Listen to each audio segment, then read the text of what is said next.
If you notice a repair is required, you can contact us in a number of ways. You can phone or email, or you can use the Report a Repair section on the website.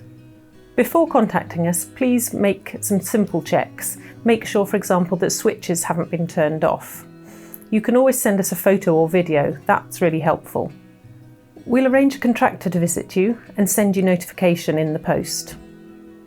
If you have an emergency repair out of hours, there's a separate number for the call centre. Remember, if it's busy, you may need to leave your details and wait for a call back. An emergency repair is something like a significant water leak or a dangerous electrical fitting. Really something that would either cause harm to the property itself or to the people living in it. We'll ask you for feedback on the repair. This helps us to improve our service. For more information on repairs, you can always look at the website.